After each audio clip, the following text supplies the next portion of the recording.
right, 1 2 1 2. All right. So this first question doesn't have to do with anything, just out of curiosity. Can you name the 5 elements of hip hop? Graffiti. It's for everybody, right? Mm-hmm. Graffiti, breakdancing, MCing, DJing. and shell toe DJ. You said graffiti, right? Yeah. Beatboxing. Uh-huh. Yeah. Yep. Yeah. MC and DJ and beatboxing, break dancing, graffiti. And then there's this one new one that I like to add is producing. Because now producers, they get a whole different category now. Yeah, that's true. So did anybody ever take part in the culture? And if so, what part did you play in the culture? I got answers all that. It'd be part said the DJ and producing. Okay. Hey, wait, so you ready? You gotta come sit down, man. Rap. Just going around the room. Breakdancing, rapping, breakdancing, graffiti. That's it. What's that? And the b-boy stance. All right. So that we do get order, we're gonna go in the order. We're gonna come back. So keep going. Yeah. We're gonna start in this, and we're gonna go clockwise. All right. Anybody else? Frank Nitty, I heard you had bars. I was an MC. Really? Yeah, I was an MC. Wow. Yeah. And not for nothing. See, that's why I was telling your husband on the phone. He said, about this. Like, I really resonate, or the culture resonates with me because my older brother, even before me, my brother. So Master G of the Sugar Hill Gang was my brother's best friend, and my brother had already signed up to the army, else he would have been part of the Sugar Hill Gang. Because as you know, they were constructed. They weren't a real group. Right. So Robinson took you and said, "Oh, you want to rap?" And then she had, it was an idea. So he couldn't do it. So he went and got his man. It ended up being Master G. So even before I even thought about, like, I was always writing graffiti and, yeah. So yeah. What's your brother's name? Mark Green. What was his MC name? Cowboy. Ironically, wow. And there was a cowboy in the Furious Five. Right. Yeah. Oh, that's dope. Yeah. Little unknown hip hop. Exactly. Little history there. Okay, so we're gonna go around the room, and you can answer this from the perspective before incarceration, during, or post. Who is your favorite rapper and/or rap song? Start with Justin. Man, there's so many to narrow it down to one. I still always go back to Ghostface. Yeah. Even before incarceration? Yeah, definitely. That's where it started, before And incarceration. he's still your favorite. And still, yeah. Tommy? Jay-Z, hands down, and I think my favorite song probably Can't Knock the Hustle. Okay. Coogee rap. Coogee rap. I mean, Coogee rap if you want to do some crazy things. I love Coogee rap. What about favorite rap song?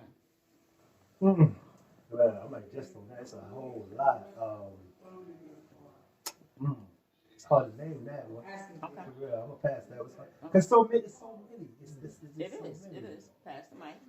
So, Jay-Z for me, but because my fanship is so long, I was that was incarceration, because I was locked up when he came out.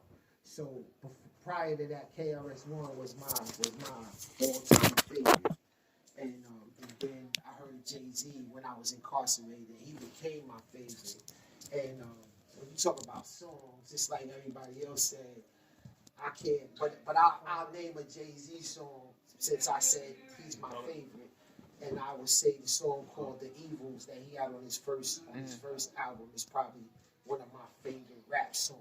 Yeah. Okay.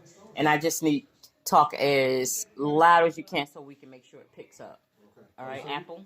You hear us? No, I got it. Okay. My favorite rapper is Coogee Rap as well. Oh, wow. And this Road to the Riches. All right. Oh yeah. Ill Street Blues. Uh-huh. On the Run. Yeah. Like G Rap was, he was it.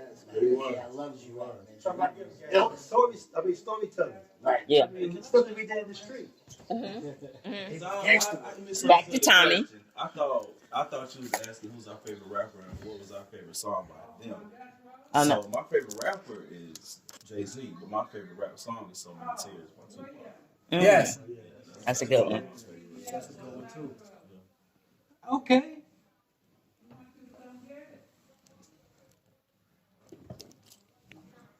What's the question? Who's your favorite rapper? And overall, Yes. Yeah, overall. Was it your favorite rapper before you went in? Also, that would be a good question too. before I went, my favorite rapper was KRS-One. Mm-hmm. Right now, my favorite rapper is Nas. Okay. From the songs, you have to tell me the songs that you like. Like What's some your favorite KRS song? songs. And What's I your like favorite? one. Yep, I know it's hard. If you can come up with one, One for KRS-One is probably Step Into a World. How about Love Will Get You?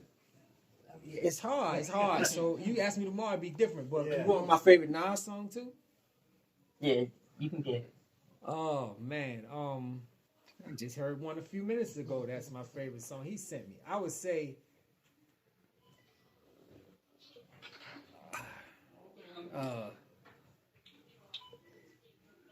All right, come back know, to it. man. All It's right, hard. we'll come back to it. It's hard. Okay. So the next question would be, do you think hip hop glorifies drugs, criminal behavior, misogyny, or contributes to the devaluation of society or humanity? Now I do. Yeah, now I do. But back in the day, it wasn't like that.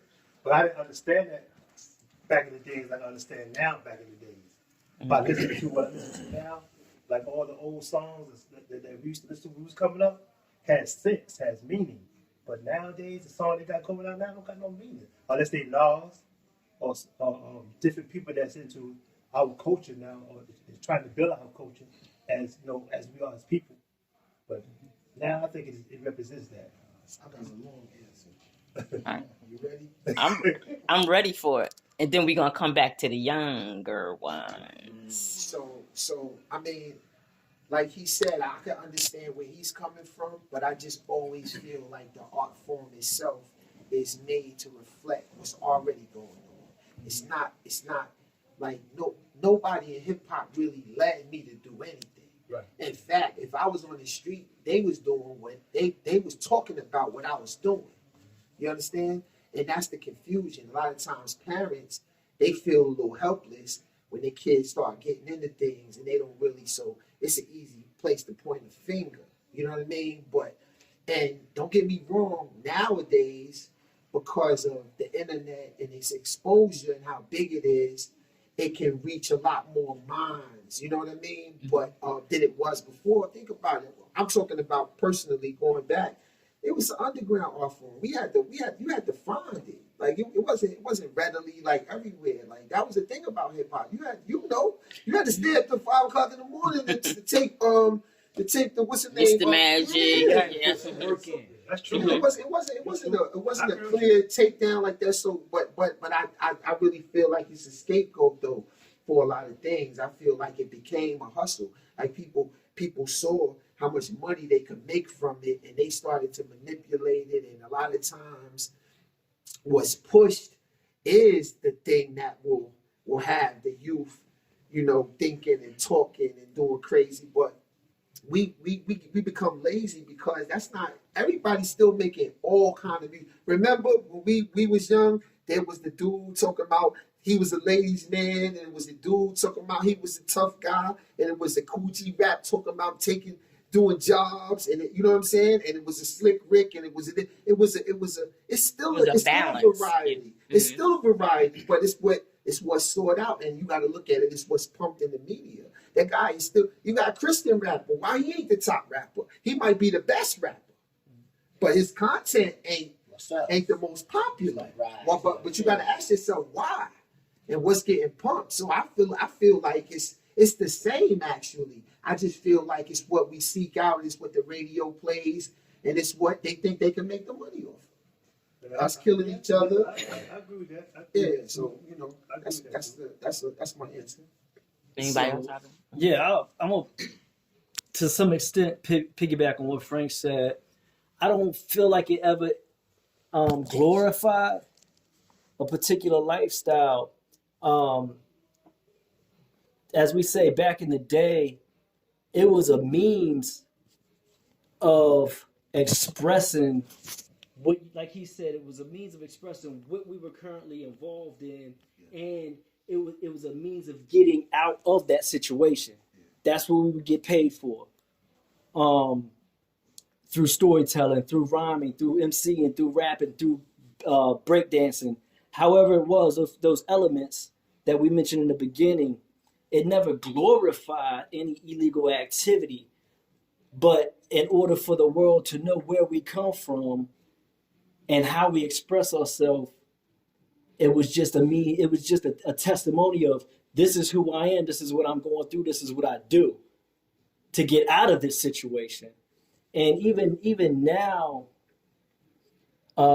it just to me it became more of entertainment, as opposed to a lifestyle. At one time, it was a culture, it was a lifestyle, and then it turned into like more entertainment.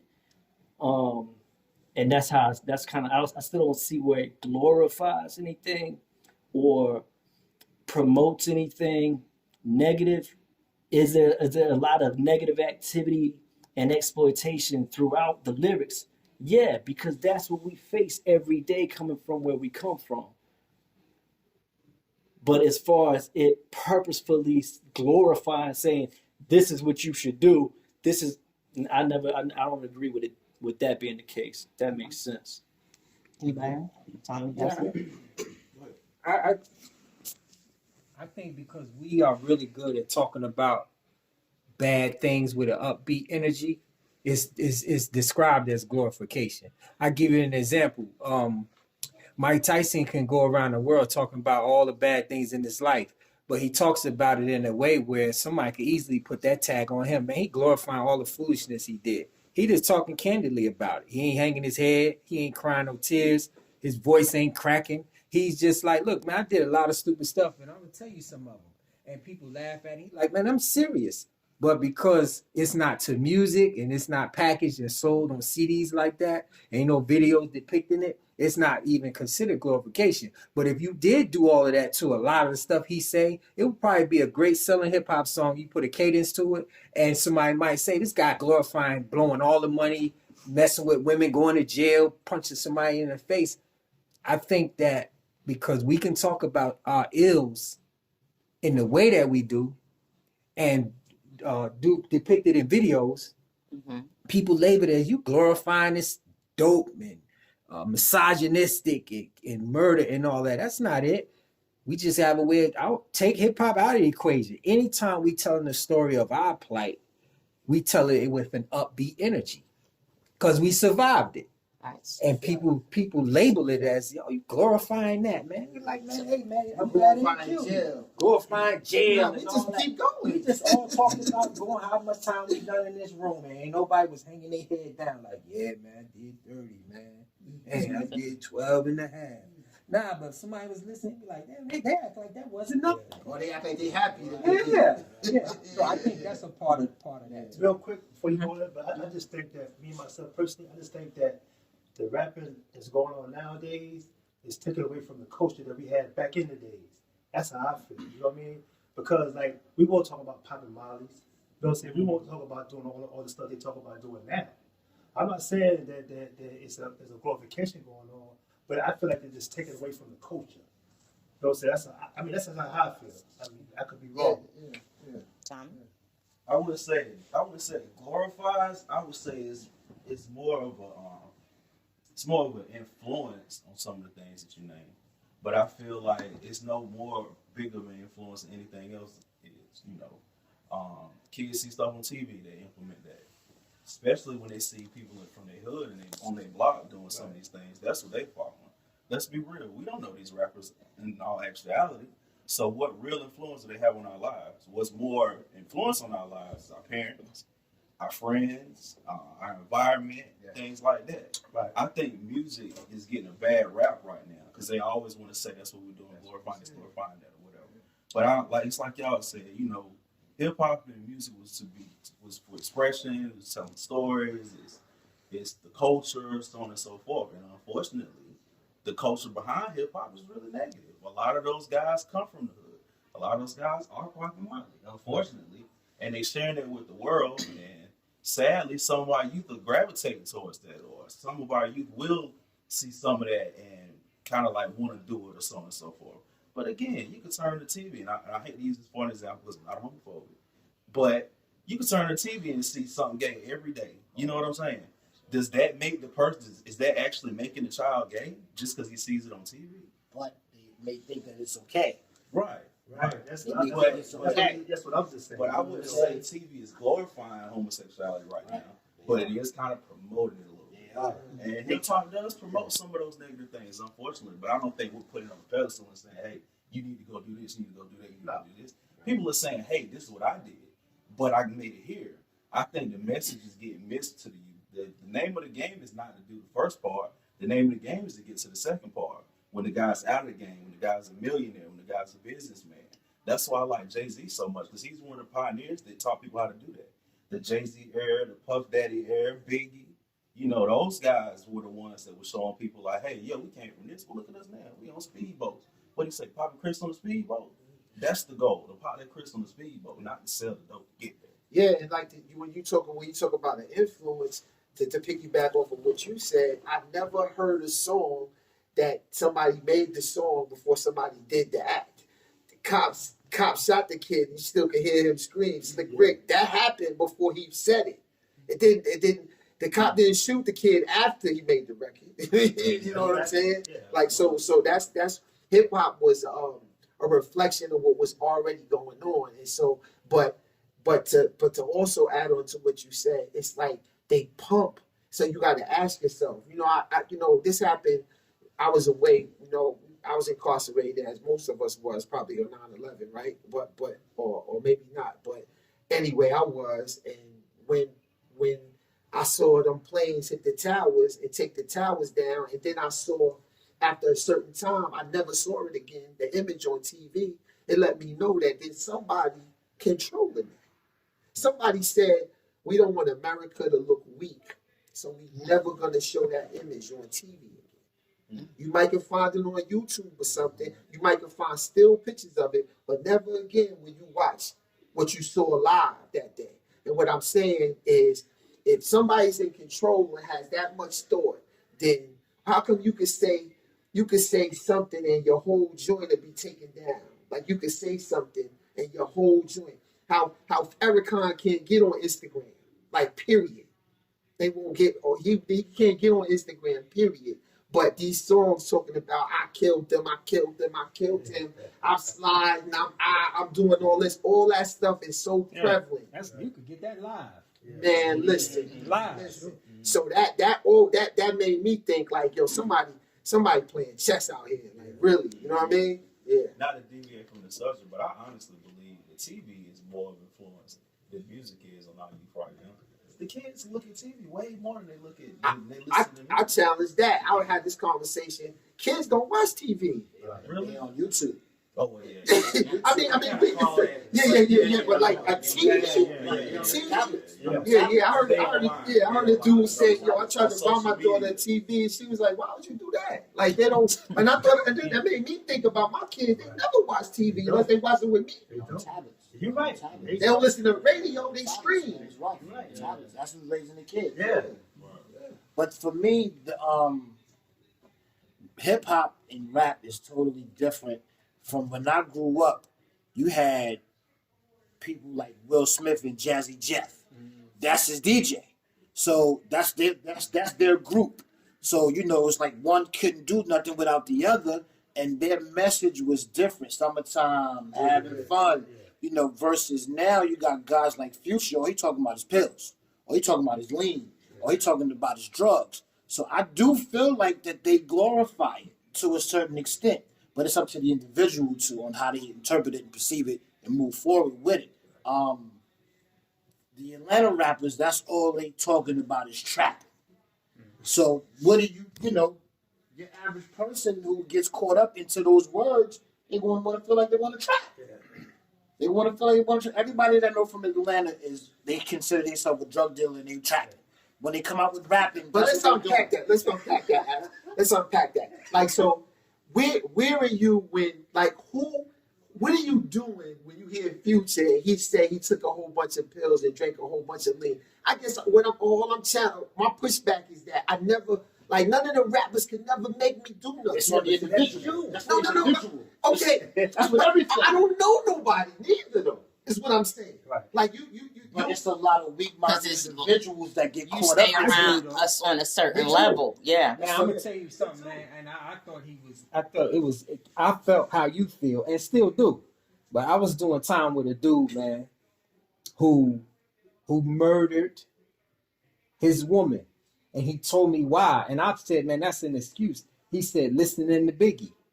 He said, honestly, and I said, unpack that, break that down to me. He said, I was so influenced. He said, I'm an image of Biggie. I'm a big dark skinned dude. Biggie put us on the map, man. Dark and lovely as ever, whatever. I still can't connect, right? He said, I'm from a small country town, right? I'm a nobody.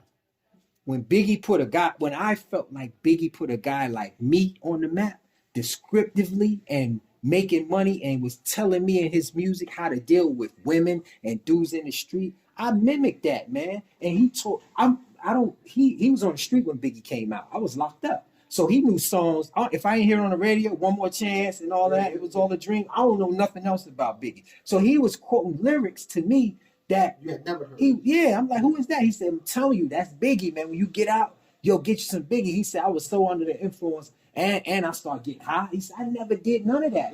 And I met other dudes, and I was, look, the same face you making, this face I made. I met other dudes who was the same way with Tupac. Right beside me was like, yo. But did you know? I'm not cutting. I just got to stop you there before you keep going. Did you know that Biggie didn't get high like that? Did you know? That's the thing. Fred kicking the door, waving the phone. Yeah. When he was quoting me them kind of lyrics, he was like, man, I felt like that's how that was supposed to go. That's how I was supposed to respond to situations, how Biggie described them in his lyrics. And he said, I lived off that. And I'm just suffering the consequence of it. I didn't know no better. I had no guidance. Biggie was my role model, the one I followed. And if I was drinking and I had a problem with you, and I heard the right Biggie lyric that fit, I was going to deal with you how that lyric said. So I said, you was possessed by Biggie. The spirit of Biggie had you. He said, yeah. Manipulated. He said, no doubt I was, man. He said, I'm sober now, but and he said, that's not an excuse for my actions, man. But I feel like being where we from. I feel like being where I'm from. I feel like jaded. I feel like because. All right, like where a lot you of- from? Say where you from. Yeah, I'm from New York. Yeah, so I feel like the hip hop's birthplace. I feel like because I'm from there, I feel like people, there wasn't nobody until they was rappers. You get what I mean? Like you understand what I'm saying? I mean, like before so it was, they weren't to the point, they weren't our heroes.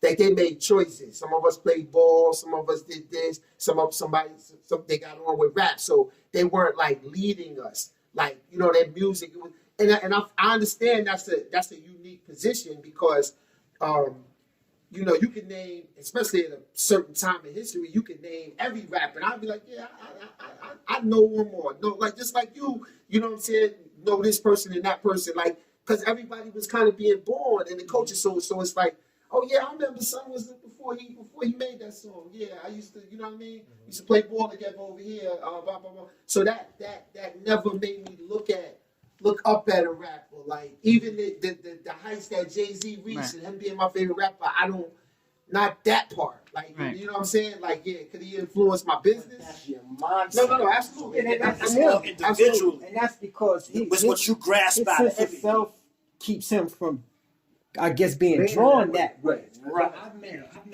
a bunch of dudes they can't say that. Right. And to the point, like I heard Jay-Z say this, like they get the finger pointed at them, but he's like, nobody, and this is true.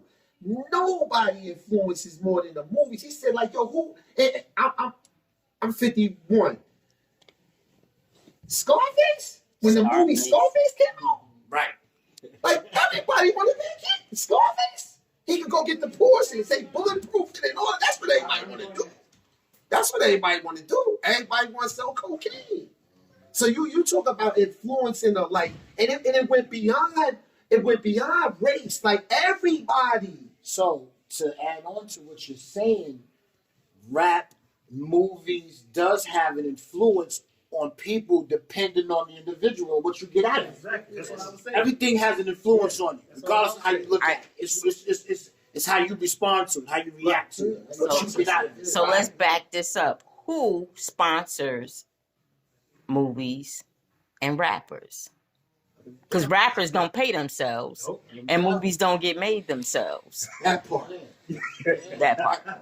That part. That's really what I was saying about, like, it's juice behind it. It's a There's an reason. Like, yo, agenda. you talk about, I mean, we could, getting into what you writing, Candy, like you talking about, like, when I learned about the privatized prisons and how, like, how these beds got to be filled, and then this music got to be promoted to promote a lifestyle and a look that would in turn have you do a thing that would in turn have you in them beds. In the, like, And that goes right into my money. next question about, do you think hip hop is a tool in the pipeline to prison? So there is this,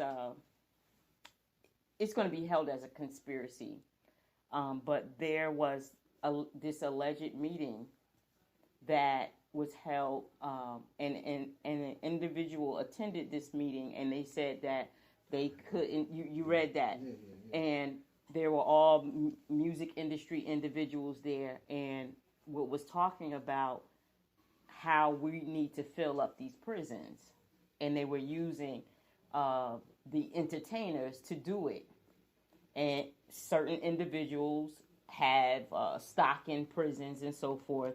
And in this meeting, they were talking about having them talk about in the songs and the music and about prison. I tend to believe it because a lot of the videos at the time was about people being in prison. You saw the orange jumpsuit. Every popular rapper at the time had a video about them being in prison or talking about prison life. But then at that age, while I'm going through it, you didn't think anything about it because that's what people was doing. You knew if people in the hood, somebody was going to jail. Everybody knew somebody that was incarcerated.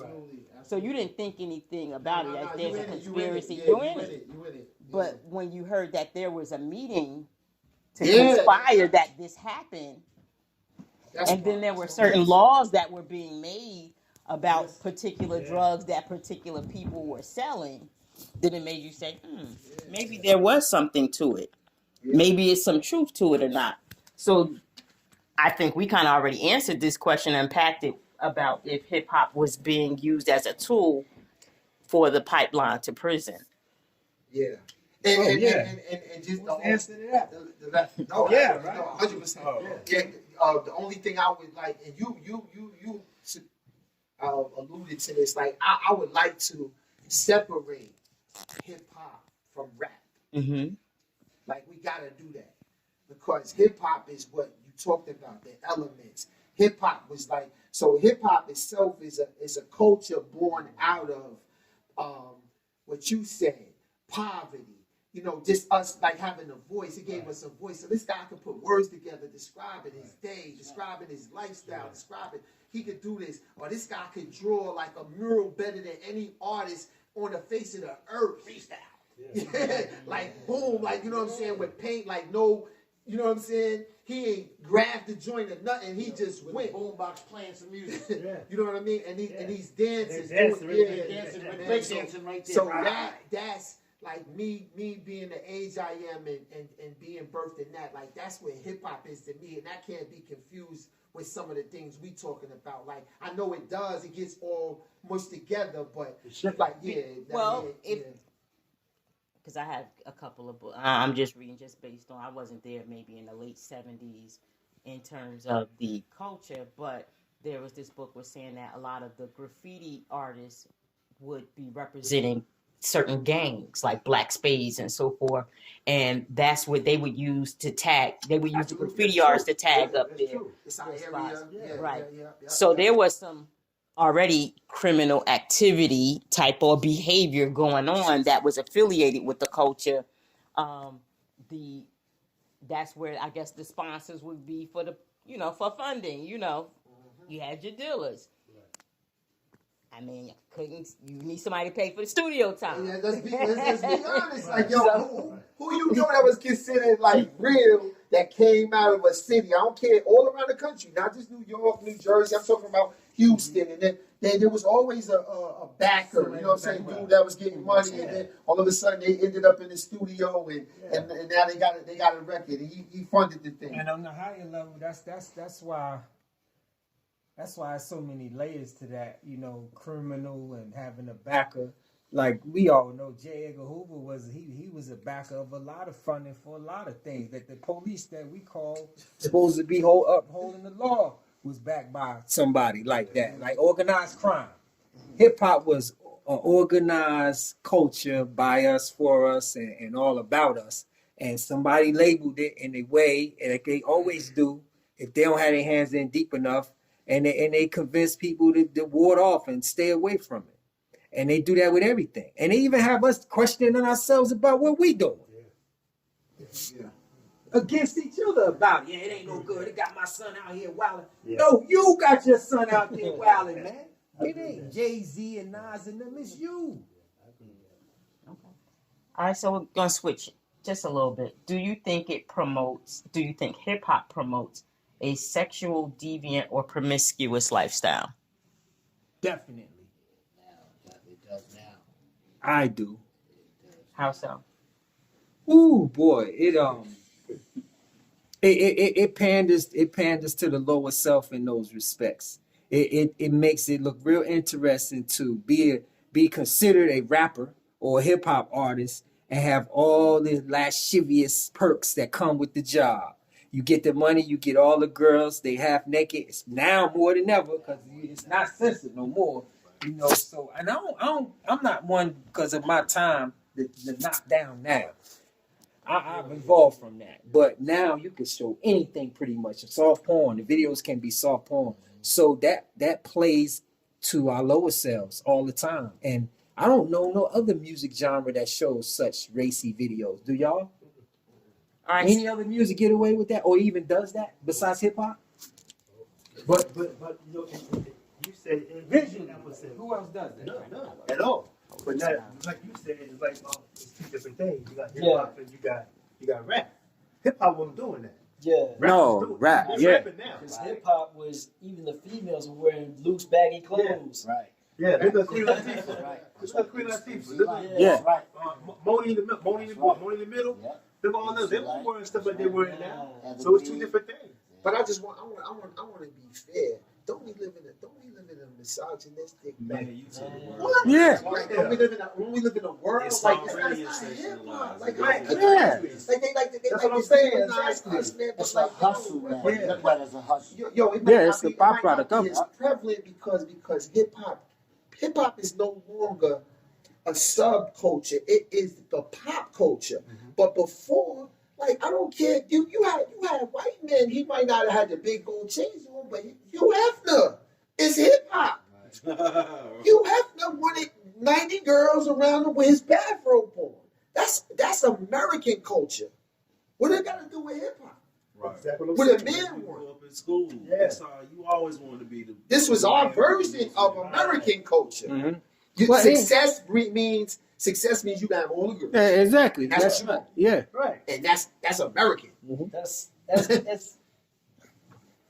So the question was, do we think that hip hop promotes it, and it goes to marketing, and everybody knows sex sells. Facts. So is hip hop? Did hip hop use sex, or Controversy. yeah, to sell? Yes. Right. Yes. That would be the answer. That's our answer to the question. Like, because like you said, it's bigger than hip hop, but narrowing it down to the question at hand, it's like, does it promote? Promoting is marketing. Do we use sex, drugs, and mayhem to promote, to market? Yeah, And forget about everybody else. How they feel. because that's what sells. Because if we don't do that, then we're gonna still be broke. We ain't gonna move nowhere. We can't elevate in this society, in the American. I got an Society. ill premise about. I just want to say this, right? I just thought about this. Hip hop has become, or rap has become, the place where we wash our dirty money. You understand what I'm saying? So like I'm talking about everybody. I'm talking about globally, right? We all feel this way. Everybody's promiscuous. Everybody has these thoughts. You described it as lower self. All of this stuff, but it's like, yo, we present as this and that in our lives, right? But we wash everything that way. So that's where it's all exposed. But like you talked about a hip hop video being soft porn, the women being scantily clad and all of that. Like hip hop, like we're pushing all of that to hip hop. That's actually right. that's actually the general mind. But this is the only safe place where it's like, because we can blame it on hip hop. Right. We can blame it on So hip hop with because that- of the black and brown people that predominated. You know what I'm saying? I can't stop my mind from going like, that's one of my favorite KRS ones right there. Sound of the Police. It's crazy. I can't stop my mind from going global with it. Why they always wash their stuff down in the slums, man. And when they Facts. come out clean, they take off back to the hills. Like they always do everything like that. To me, the duping of it is getting us to start looking at each other differently because of it. Because they don't care. They know more about rap Right. than we do. Exactly. I need to be really clear. Right. They know more about rap Right. and sale and distribution and marketing than we do. Right. Right? Because they control the airwaves. When you control that, you control it all, influencing young and old. It ain't just kids. Got old people saying, I don't listen to that crap, but I could throw on some Bobby Womack or the dude Eddie Murphy played in the movie, the slick talking dude. What's his name? Yeah, you talking about Dolomite. Dolomite. Like you listening to rap, you got it right here, man. Go through your album, hit your rap right there. What you talking about? Somebody talking more raunchy than him. But you gonna tell me what I'm listening to is crap. What you talking about, right? Millie Jackson, she a female rapper. Talking about that. Oh, what? She got it. So you see my point? But it's so easy to blame us, man. And it's society falls for it. It's all because of them. So, did you have access to this kind of soft porn, this kind of visual, lyrical, musical hip hop while you were incarcerated? For me personally, I disconnected from hip hop because I kind of knew then I wasn't going to get it on regular mainstream radio, first of all. And because of where I was, and like everybody described it being a culture, it wasn't just because I heard it on the radio. I was disconnected from the culture, period. So hip hop was not as I had to Why not let did you it be disconnect from hip being hop? locked up, being in prison. I'm disconnected from the whole culture. See, if you just listen to music and call that listening to rap or hip hop, you could get that in prison all day long. But if you're a part of every element, you call it the 5 elements. If you're a part of those elements, as well as what you hear musically, I'm disconnected from it. So I'm not interested in it no more. Unless I got a Vibe magazine, see, that's more interesting to me than what I heard on the radio because Vibe captured the culture. It's going to talk about graffiti artists. They're going to interview some break dancers and everything. And as Vibe went on and got more commercialized, they got ESPN articles in there. They got all this other stuff in there. It became less important. So for me, when I went to prison, I kind of disconnected from hip hop. And I started to give rap a chance because that's all I heard. And I can honestly say that it was totally different from hip hop. I wasn't being taught no more. I was being entertained. And my soul was yearning to be taught. Listening to KRS-One, right? Nas, Public Enemy, that was the news of what life was really like. People were still struggling. People were still getting killed by the police, whether we saw it on there or not, because they was rapping about it. Rappers was talking about stripping, mollies, That's right. rims, money, and I was like, I'm around that. These dudes in here got pictures of that, and I want something to feed my soul. I want some hip hop, and I couldn't get it. Yeah, on the inside in North Carolina, all we had was AM/FM radio. I know in other states and in some federal prisons, they had more access. They could order tapes and then CDs and then like iPods or whatever you listen to music on digitally. But in North Carolina, where I did all of my time, all we had was AM/FM radio. And even prior to getting locked up, I didn't listen to the radio. I didn't like commercial music. Commercial music didn't feed my soul, like Becca just said. It was watered down. They had to water it down to get airplay. And I understood that and the business behind that, but that's not what I was listening to it for. So while I was incarcerated, I like he just said, like I disconnected myself from it because it was commercial. I was better than that. I was better than listening to commercial rap, commercial radio. Wow. Like I want to hear underground hip hop. Yeah, it's my lifestyle. It's a lifestyle. Yeah. Like for me, underground hip hop had fit my lifestyle when I was running around in the streets. I want to hear kicking in your door. I want to hear selling drugs. I want to hear that because that's what I'm doing. So that's what was feeding my soul. So I was interested in that. I wasn't interested in nothing else. So I can relate to what he was saying. Yes. Listen to this song right now. Ironic, it's like the right time. Like it's an old Run DMC song. It's like that, right? He's talking about everyday ills that we all. Money is the key to end all your woes, your ups, your downs, your highs, and your lows. When you hear that, it got your full attention because somewhere in your life you felt what that feels like. Nowadays, Joker got $10,000 as a phone to his ear. And you're not saying nothing, right? Hang that phone up, man. You're not talking to me like that. But when I hear money is the key, my mother could relate to that. Right. Right now. The content you will Right capture now. you. But yo, so to add on to that though, you just when you brought your mother into it by saying your mother, but do y'all remember because we at a older age now? Did you remember the energy that we had in the youth about hip hop? Your mother didn't want to hear that. My mother didn't want to hear that. Y'all stupid. They ain't talking about nothing because it's an energy. It's a youthful energy that only the youth can hear. That's why, honestly, as much as I know, because my friend said this something to me when I came home. He said something. He said, you were the first generation that'll listen to the same music that your kids are listening to. And I thought that was like profound. I'm like, yo, because think about it. You ain't listen to the music that your mother, you didn't grow up on the music your mother grew up on. If you was in hip hop. Now, this is the funny thing. I kind of did because my mother. I'm sorry, Kenya. I mean, I'm not cutting you off. I'm saying she didn't listen to the music Right.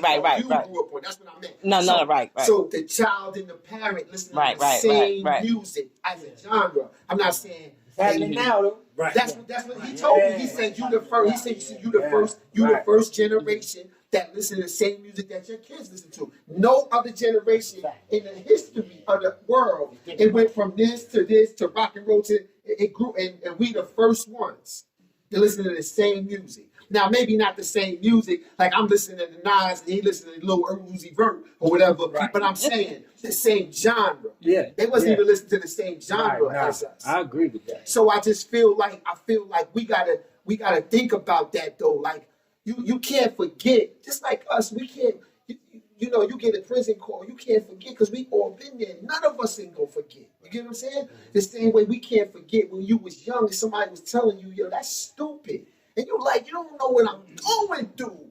You don't know what I'm out here. It's crazy. And we expressing that. We a big ball of expression. And the old coon is sitting back. Like, man, you ain't talking about nothing. You ain't doing nothing. You dumb. So that's where a lot of us sit right now. But don't forget that. Don't forget that they trying to say something. We might not agree, but they trying to say something. It's the same thing. Now, how it's being manipulated is in the background. The people with the checks, the people that's giving you the money to put behind the energy to go do something that looks like you leading the culture. You know what I'm saying? But yo, it's somebody writing rhymes, Kenny, like you was writing rhymes and like I was writing rhymes. Somebody just writing rhymes. They ain't Future. You know what I'm saying? They ain't talking about pills, but they writing their life. And their life may look a little different than what it looked because it's a lot of years later. But I try never to forget that as I raise my kids. It's like I remember they was like, man, that's corny, man. I was right. I actually lost I had a nice pen. I was nice in graffiti, but I used to always ruin my clothes because the marker, I kept it in my pocket and the cap would come off. And so I got the ink stain in the back of my, and you know, you can't buy no pair of jeans. No more, you know what I'm saying? Jeans probably was $15, but you still, well, you messed up these good pants. Let me see you with another marker and I'm going to knock your head off. So I was deterred from even pursuing writing. I kept my rapping, but the writing, we called it writing. I mean, it was graffiti tagging, whatever. But I lost my, you know what I mean? I didn't hone it because I was actually, because you had an upper generation telling me, don't do that. That's stupid. It ain't going. And now you got graffiti artists in the world that are millionaires behind their art. And that's when as you talking, I'm thinking back to when I disconnected from hip hop and started saturated with rap. In my mind, I started compartmentalizing. Like, you know, these guys got some nice beats. I can't relate. If you was a rapper from Tennessee or Atlanta, I don't understand what that lifestyle is like. But the beats is nice, the production is nice, so I'll do that. And along with listening to the beat, you're gonna hear some of the lyrics, and it may say a nice line or a slick line. Like I could get a slice of the song that and I could quote it myself in conversation. But getting a full meal only came from hip hop for me. Getting a real full nourishment came from hip hop. And rap, yeah, it's some things about it. I like certain artists. Like, man, who is that? I would ask a younger guy, like, who is that you listening to, man? And he'd tell me the name, and I'll be like, okay. And I'd catch it again and again. And I would kind of try to make sense of it and see how it applies in my life. No, they just use a different terminology for certain things that I would describe differently. So I kind of had to grow out of diminishing it or getting rid of it because it didn't come from where I'm from, right? Because they had a different accent. And because they like old Chevelles, man, when I'm saying, man, you better get a Beamer. Like, nobody's not doing that. But guess what? When I physically start traveling to these other places, my mind opened up. Like, man, the sun don't just shine where I'm from. It shines everywhere, man. Everybody got a story to tell, man. And then when collaboration started, like Eric Sermon started collaborating with Too Short. Guys I would never listen to. I don't want to hear what he's talking about. To this day, I don't. I don't care for what he's talking about. But when they made a collaboration, I paid a different attention to it. I like Eric Sermon. It's like Eric Sermon. Yeah. So why would he collaborate with Too Short? Let me listen up at this. Still don't like you Too Short, but that Eric Sermon, I like your part because I can't relate. I don't understand it. But I start opening, and when I start meeting dudes who had a different expression about how they talk to each other, what up, shorty? What up, player? What up, dog? I was like, oh, that's kind of interesting. They got their own kind of dialect. Was Thuggish Ruggish Bone did a song with Biggie. I don't know what them guys was talking about. Still don't know. That's their style of rapping. Right? Right? Yeah, see? So I had to give it a chance. And I had to kind of sit up to that table. That's how they express themselves. Yeah. They're from in Ohio, So speaking of influence, if they don't do a song with Biggie, you would never know. Man, take man Tree from station. Well, if Biggie got enough, if Biggie thought enough of him to do a song with him, hold on, Scott. So let me hear this song, Biggie and Thuggish Ruggish Bone, man. Let me hear what that's like. Okay, that's cool. So when they got endorsed by people I liked, I gave everybody a different chance, man. EGK, Jay-Z. Yeah, exactly. Yeah. What people what they was doing in Texas, you know what I'm saying? All right. Switch up a little bit. Do you think hip hop promotes healthy relationships between men and women? No.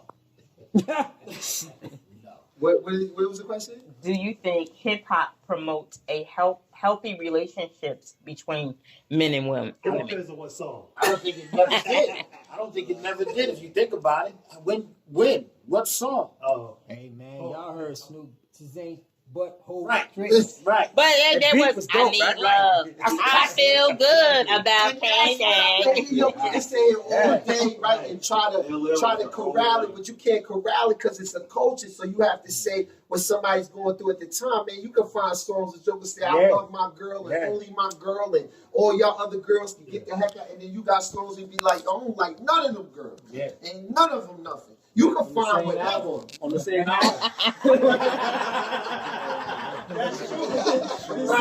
The same artist on the same album. Both sides of the fence. Yes. Do you think the music and the way that women were being portrayed in the music, lyrically or image-wise, affected the way that you thought about women during your incarceration? During the incarceration? Hold on. Go, Yeah, go you're back right. one more time. Can you That's say it dope. again? See, you have to back up with me, right? Because everybody, no, just because everybody answered it, they kind of had a disconnect from music, hip hop, whatever went inside. But my experience is different because, you know, I would say, man, probably 80% of my time I had a phone. You know what I mean? So I never really lost touch. And even before I got the phone, I had an MP3 player. You know, So you still in it? Yeah. So Wait a minute, you had an MP3 player in while you were in, oh, okay. So see, and keeping it real, my story is more or less music helped me get through my bed because I never experienced a disconnect. Me getting the phone, really, in the beginning, I got it to keep up with music. But I'm sure, not to cut you up, I'm sure music helped us all get through our bed. We talking about let me tell hip hop you in something, particular. But yeah, I know most of I did time with everybody here except for Justin. yeah. Like I wasn't on the yard with Justin, but I was coming to the yard with Justin, and we all probably was inseparable from our headphones. Right. Yeah, but I'm Yeah. not talking about hip. Like, I'm Yeah. prime example. Yeah. Y'all probably don't even know nothing about when Lil Wayne had his run with the Squad Up albums. It was like 6 or 7 of them. Not the squad up. No. I Yeah, never see, heard of you it. don't even know about it. That was some of the best music made in the early 2000s, and I had every Squad Up album. Okay. You know what I mean? Okay. I'm walking to y'all listening to those albums. Yeah. So I never experienced that disconnect that y'all Okay. were talking I about. got you. Right. Yeah. So you still in line with as far as hip How did it make you view women? Oh, wow, I'm sorry. No, So that- with that being said, so since I never really experienced a disconnect, it did kind of make me look at women differently. Keeping it how real. so? Just because, like, it was so like the whole word, bitch. We ain't gotta be sensitive, right? No. And excuse me, Miss Jola. No, I'm Oh yeah, Miss yeah. Y'all good, man. She got Millie Jackson in them. Oh, Dolomite and all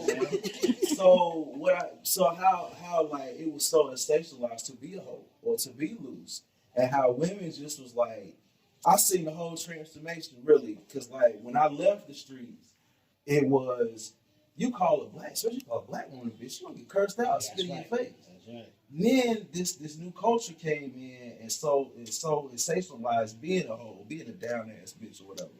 Women started calling themselves And bitches. you know, I'm glad you said. I'm gonna segue back to Candy. We and her had this conversation probably once a month.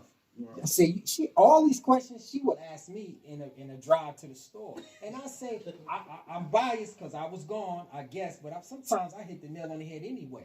I say nobody talk more greasy in hip hop than one of your faves, Little Kim. The stuff I heard that girl say, I'm like, how they play this on the radio? And I She believe, called herself that. yeah, How they and say I it play truly this on the believe she radio? is one of the biggest influences on women, on our And women. men. Okay, Yeah, so let me just say this.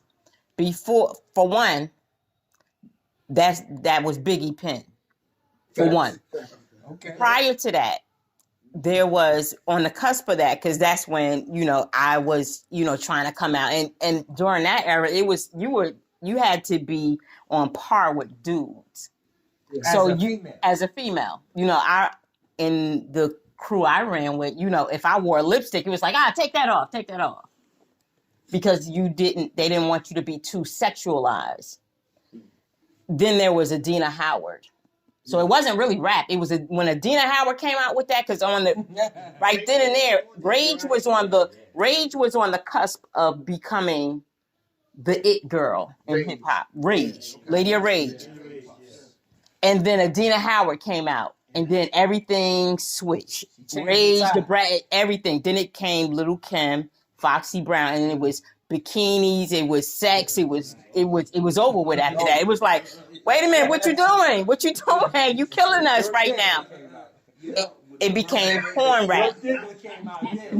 But so like It was, what was her name? Pinky. Whatever. It was Pinky on the mic.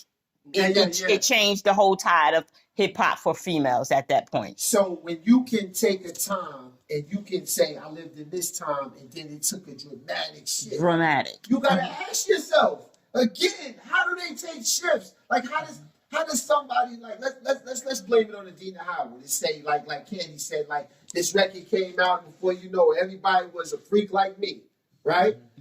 How does she ascend to where everybody radio Correct. Video. It's programming, dog. It's programming. It's Because programming. even before that, it was HWA. Remember HWA, Hayes with Attitude. What? HWA. They were like I don't even remember them. they were supposed to be like the female version of NWA, but they did. You know why? Because nobody wasn't feeling that whole stuff. Like, nah, you can't be a hoe. Like, get out of here with that whole stuff. They do But right somehow or another, they would, kill it now. they really would. Right now. And it was like, That's where did that come? HWA. That's exactly. But back then and there, that was not acceptable. Not from the females and not even from the dudes. But somehow or another, when Adina came out, it was like there was a meeting. And it's like, this is what we're going to do right now to sell records. And then everything kind of changed and everybody fell in line with it. The fact that Little Kim came out and not only was she just looking visually, but her lyrics was dope because Biggie was writing them. So you listened differently. So She was if- accepted differently. So if we are going to just say put it Adina Howard Kind of help. I ain't gonna say it was her. I'll just say that era. That was that. She's the If milestone. that's the case, then Mhm. she rode in on the R&B horse, Yeah.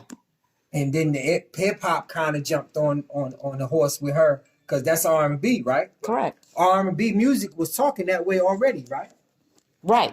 Well, not all R&B, but you know what? She was from the West Coast, and when NWA came out, because they went into some straight gangster stuff. Yeah. You know, EPMD had a little bit of gangsters in them, but it wasn't like full blown.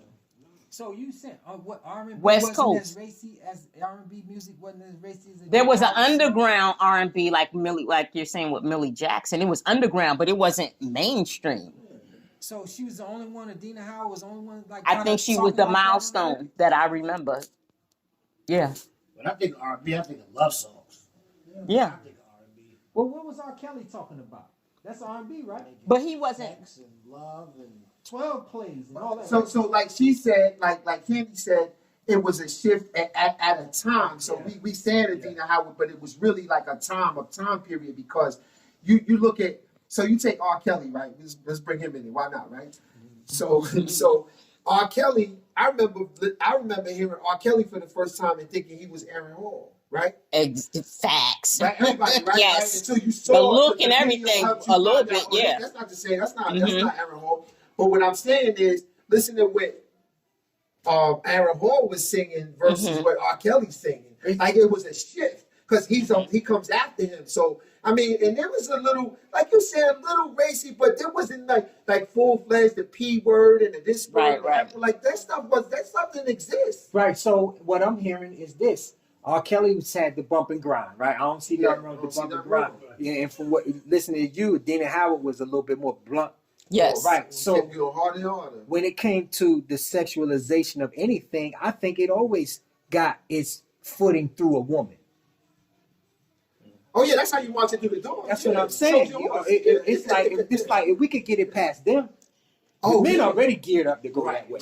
They go But ready. in the morning, They I'm go ready. ready. Right? I wake up like that. But if we could get it past them, if we could get them to cheer it on, then the man can get up there and do whatever he want to do. Yeah. So yeah, it's designed. I believe it is intentionally designed. We're gonna put the pretty, sexy girl out there, and if we hold cross your fingers, because if they go it for her, then we got R. Kelly, we got everybody else waiting in the dugout to get out there and do their thing. So you can't sell you lingerie commercials, sexualizing. You start with a woman. And to Cam's point, Biggie, you know what I'm saying? If Biggie, if say Biggie never dies, right? And if you want to put him on par to be a mogul like Jay-Z and the rest of them, right? Like we say he probably would have been if he survived, right?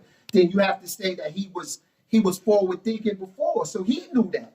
Right. He marched Little Kim out there. Yeah. He wrote her lyrics saying, "Yo, say this. Yeah, you say this. Yo, he want to soften them up for this." Yeah. And then I'm gonna come out there talking about dreams of messing the R&B. Because when a woman says it to other women, it's an empowering statement. Right. I'm claiming power over my stuff. Right. But when a man says it to a woman, how dare you talk? And you're right, because in the 90s, it shifted everything, because it was the disconnect between men and women. It was leading that bridge away, because it was like, I'm an independent woman. I don't need you no more.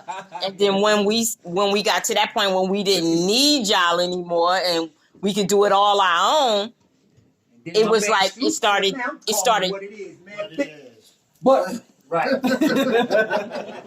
But again, it was all of this planning comes from, and the engineering came from the man. We always go back to the man. Who control the airwaves? Man, a man. And look, hip hop, as we know it started in absence of the man in control. The passion was in the culture so much they did it in the park for free. Mm-hmm. But when it came, the man came and said you could sign a check. Right. Joker started dressing different. It became a circus act to the man. Commercialized. But as long as we was doing it for each other, with each other, and by each other, it was raw dog hip hop. We just loved it. Exactly. I ain't care nothing about buying brand new sweatsuits spinning on my back. I got dirty. I didn't care. I loved the culture. But when the man came, like he always do, and he introduces something else, man, we start thinking about it differently. Okay. And thinking about each other differently. All right. So now, speaking from the man perspective, and some of the men may be fathers of daughters and granddaughters, how do you feel about women in the way that they are portraying themselves and men who receive that image? Yeah, one more time. So there's one side of a man that say, "Oh wow, she got a fatty," whatever the case may be. But at the same time, this is who the woman, like a Meg Thee Stallion or whatever, that is influencing the daughters and the granddaughters. These are the role models now. Yeah, right. So how does that feel to, on one hand, like, ooh, I like that. Let me hit like on that picture. But at the same time, your daughters might be liking that picture too, and they want that same outfit. Yeah. But daddy, you like that. Yeah, you like that, daddy. So you can't say nothing. If you like that, you know what I'm saying? If you like that, and your daughter know you like it, or your granddaughter know you can't say a word. Yeah. So you just like it. I don't know. It's a contradiction. But if you don't want your child to get caught up in that, then you have to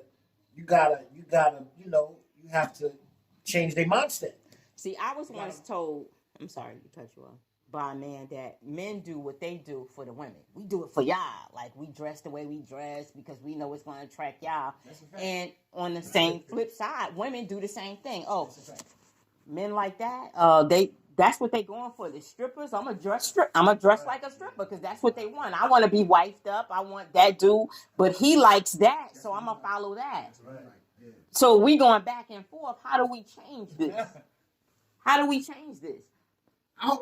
that's my take on it. My take on it all is like you can't change it because it's always been like, I just saw it about y'all talking about like when this shifted or what this one said in hip hop and how it got raunchy. But like if you go back to the earliest, it's like the way hip hop was underground, so was some of that, like, so there's love songs and stuff that got played on the Smokey Robinsons and stuff that made it to radio and stuff. and that was pushed, there was always an old underground liquor house culture. It was always a dirty dancing place where they sweating and their bodies is just gyrating and it's nasty. That's always been a thing. Shabba Rankin, something. It's always been, especially in the Caribbean. Like you want to like, come on, like Reggae girl Patra. come on, man. Yeah. Shabba Rankin around there. You forgot about that shit. Right. What era is that? The 60s, the 70s? Who now? I'm your pusher. That's Curtis Mayfield. Curtis Mayfield. Curtis Mayfield. But he was like your cool. He was a storyteller though. Dog food right around He the was corner for you. But can't I think that's hip hop. Like I think that's hip hop. It wasn't rapping per se, but I think that's hip hop because all they was doing was describe. They go outside like you talking about the time you talking about. I'm your pussy. Why you say I'm your pussy? Because Superfly was the biggest movie in the world, and then Dope was the biggest thing on the street. Smack, and everybody was shooting in their veins. So what else you gonna Back to write? your point, the movie had more influence than the rap. So it was the image. It was more so the imagery. It's funny you said Superfly, that. think about it. What movies got away? I know you've heard me say it before, but one of the biggest influences on my what's called criminal career was the movie Belly. Now I grew up mostly off of Snoop Dogg, and if you notice, Snoop Dogg is the one that sensationalized gangbanging. You know, when Snoop came out, everybody wanted to be a gangbanger. That I listen to Snoop Dogg every day and never had a second thought about gangbanging or really pimping hoes. You know what I mean? But the moment I seen Belly, and I seen that first scene with X and Nas pull that leg, man, I was robbing people about the straight up. You ain't the only one. And my environment, You're right. boys was Right. You see what I'm saying? But that movie changed my life though. When I seen that, that's when I really wanted to do it. Because gangbanging, where you from, brother? You know Durham. I'm from here. Okay. Well, I was born in Oxford, raised in Durham. But back then, gangbanging wasn't as popular No. as it is now. Snoop made it popular, so now you got Bloods and Crips everywhere now. But back then, it was Getting money. so you wasn't thinking about gangbanging. Right. Think about getting money. Thinking about getting money. So when you saw Belly, you're like, oh, I can relate to that. Yeah. I can do that. But you're not thinking about gangbanging back then. You know, it's like you said, Frank, like Scarface, when it came out, everybody wanted to be Scarface. Everybody, I watched Scarface after. You I had a Scarface partner. Every day after school. At 3:15, we was at the big tape, push it in, Scarface. We wanted it back, you know. We ain't never sat in front of TV for 6 hours. They had a double tape on Scarface. 2 of them. They sure did. Yeah. 2 VHS tapes for that movie. All right, real quick, just gotta represent for the females. Who was your favorite female rapper and why? Start here. Did you have one? Because I know there are certain guys, especially guys that was in hip hop, was like, oh, we don't listen to female rappers. That's just I know entertainment. why but- you thinking, Jeff. So I had a love affair with Sweet Tea. So on the crush side, like right. Yeah. But the MC in me, like Lauryn Hill, is like not one of the best female rappers, but just better. She'll kill a dude. Like you know what I mean. So like that's mine. Yeah. Okay. Yeah. Anybody else? MC Light for me. Mhm. I like Light. MC Light, her delivery, everything. Yeah. You know what? It's funny that he said about the crush because I used to be in love with Queen Latifah. Oh, I word. used to be in love with her. That was my I ain't baby. gonna lie and say that's the first time I ever heard somebody say that. That's my word. I used to be in love with her. That was my baby here, man. I just love her approach, how she rap. You know what I mean? Just something about her. I used to be in love with her. But now I will listen to no females now. Why? I don't know. Okay. Anybody else? I'm just wrong. If I had to pick a favorite, growing up, I was younger. My sister's 5 years older than me. It would have been MC Light. As I got older, Came right on Sunday. You called it. as I got older, and probably throughout my incarceration, it probably would have been Foxy Brown. Yeah. Why you like Foxy? Huh? Why you like Foxy like that? To me, it was always the rivalry between her and Lil' Kim. And something about Lil' Kim I ain't like, man. Plus, I ain't feel like she was writing her own lyrics. Foxy Brown, Nas might have been writing Foxy's, you know, or AZ might have been writing Or Foxy's. her brother. Yeah, AZ was somebody. So I don't know, but it just I like But I Foxy. think it was Something Foxy. about Foxy Brown I like. Plus, Foxy was more sexy than Kim. if you ask me. Yeah, That's definitely. Yeah, I thought so too. Tommy, That's a tough one. you think right. I heard that. Honestly, I think Remy. Martin. Yeah. Remy Martin. I said Remy Martin. No, that wasn't it. But keep it real though, like now, I would, if I had to say who's the best female artist right now though, I would give it to Young M.A. Mm. I don't even know. I don't even know. Young M.A. There's, I don't even know. Yeah. And she gets overlooked a lot because of it's hard to categorize like where you want to be at, but she is dope. Though. She is I'm gonna dope. tell you, I'm gonna give you a song to listen to that, She is dope. that will change your mind. Queen. It's She was spelled on there. Kween. It's off the.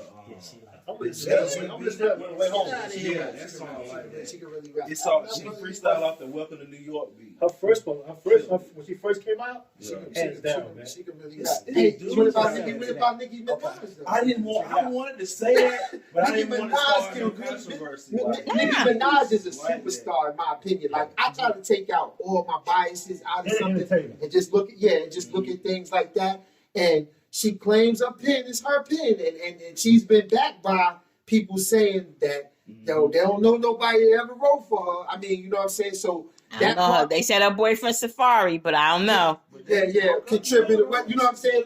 And that's something I love to talk about. But you know, on a whole nother note, sometimes even if you do write your own stuff, they influence you or push you to have a dude to write it. For one, they get the publishing, but for two, for whatever reason, they just always want another And you guy to as an write your artist, stuff. you know it could be minute too, right? It could be something like, yo, Ken, don't say 2 instead of 4 and something like that. Or you so dope in your own stuff, I just want to see you deliver my stuff.